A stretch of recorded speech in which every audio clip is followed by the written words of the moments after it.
They no longer subscribed to the Boston Globe. His idea, a sensible one really. Still, she, the rapper, missed the faint smell of newsprint, the bold headlines on the front page, the well-crafted editorial. She missed holding the compact entertainment section, the tangible access to things cultural or festive in New England that week.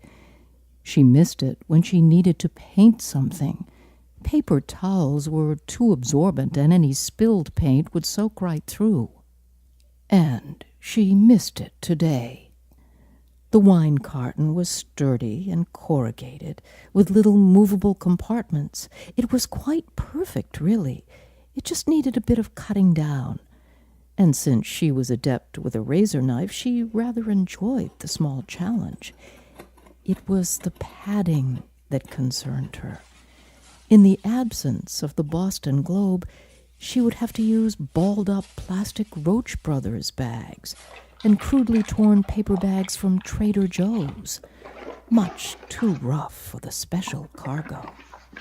And it bothered her that this package would travel to L.A. stuffed with anything other than the Boston Globe. But time was limited, so there it was. At first, she thought laying them on their sides or nesting them the way you do shoes was the right thing to do. But they wanted none of it. The buckskin reared up in defiance. Perhaps he had never accepted the constraints of his molded plastic form. The Pinto was passive, or was it placid? But clearly it, too, preferred to stand, the better to watch the sun setting over the distant grazing herd, the open wildness of the prairie. When she realized that she could shape the cardboard compartments into makeshift stalls, she felt better. That would keep them from banging their knees on the carton walls.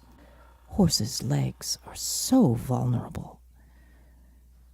She watched her hands with detached interest. They were getting older, but what could you do?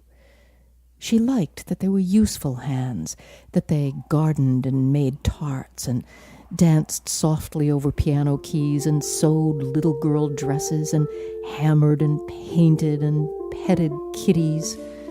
She wasn't the manicured type. The hands now tucked and adjusted the willful cargo, so there was just enough room for something else. The rapper wanted to distract the brown eyes in L.A. from the crude packing. So in went the Peter Pan DVD she'd been saving for Christmas. What was it about Peter Pan that held them both enthralled? It was the growing up thing, the growing older.